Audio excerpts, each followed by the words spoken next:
Hey dude, what's up? It started with a question from a friend. You know, I thought I'd call you because I'm ready to buy my first set of irons. Just wasn't sure which one to get. The obvious answer, game improvement irons. That's what every video, every article, and every fitter recommends. But the deeper I look, the longer I play, the more I notice a pattern. We're told to pick irons based on one thing, our handicap. Everything else gets dismissed. But maybe that's not the whole story, because the club that's too hard to hit might be the one that teaches you the most. But here's something I learned. Forgiveness has a cost, and it's not always a good thing. There's a reason you don't see pros using game improvement irons. They cover your hook with offset, they bail you out with a wide sole that glides through chunks. And it feels easier, but that doesn't mean you're improving. And the club that gives the most feedback gets labeled unforgiving, hard to hit. The sweet spot is too small, and you'll know it when you mishit it. The last two are the very reason why we should be rethinking about blades. I made this video to offer something different, because if you're buying new irons, you're probably being told what to get based on a chart that's not your swing. But your swing is personal, and golf isn't one size fits all.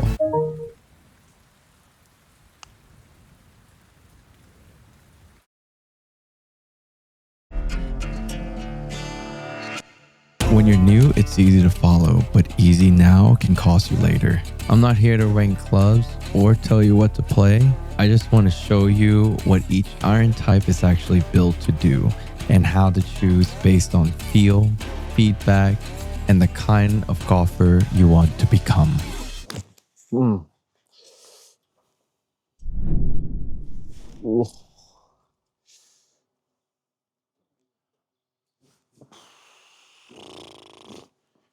Yeah, I feel that. Every iron is designed to do something different. Some help you launch it higher, some help you straighten it out, and some expose your misses so you can improve them. If you're new to golf or trying to find your first set of irons, this can be very confusing. So before we go too deep, let's lay out the four main types that you'll run into.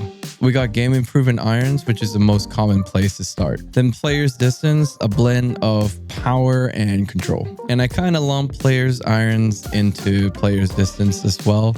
They're just sleeker, more solid and simple. And then finally you have blades. That's the typical lineup that you'll see. So let's start with the most familiar, and I'm going to try to demonstrate game improvement irons with this. No, not that. Yes, the game controller.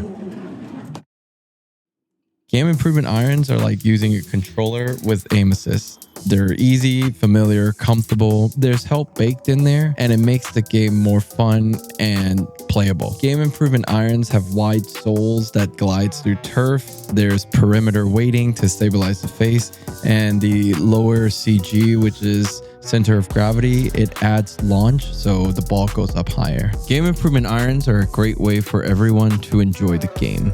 They're created for everyday players and weekend warriors and newbies alike. They're great because they open the door to the game of golf to everyone. Babe, I think they get the point. Are you sure?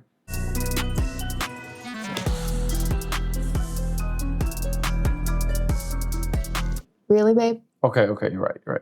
Seriously. And in reality, game improvement irons really help you get away with a lot of mishits. And as you move down the list from game improvement irons to blades, you'll notice the marketing shifts and the messaging changes, but you can ignore all that because really it comes down to one thing: feel. 20 yards. Okay, so obviously it's not a golf club, but it's the perfect comparison in my mind. This is a compound bow. A compound bow helps, but it doesn't shoot for you. You still need to know your distance, execute, and trust the process. Golf's the same, especially with player's distance and player's irons. They give you just enough to help, but not so much that you stop learning. Like a compound bow, they're designed for efficiency, but still require precision, focus, and consistency. So you still need to know your yardage, and you still have to make the right move. This is the Titleist T150, and it's a player's iron.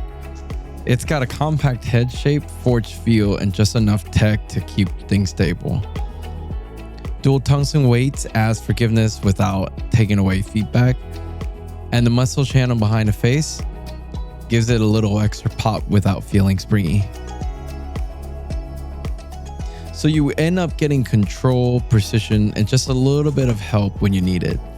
It's not a blade and it's not a shovel. It's just right in between.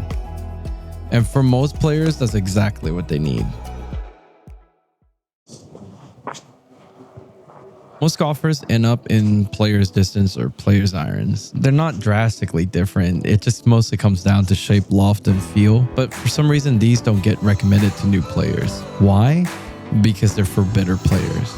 Big quotations there. I moved from the T200 to the T150 and I was told not to.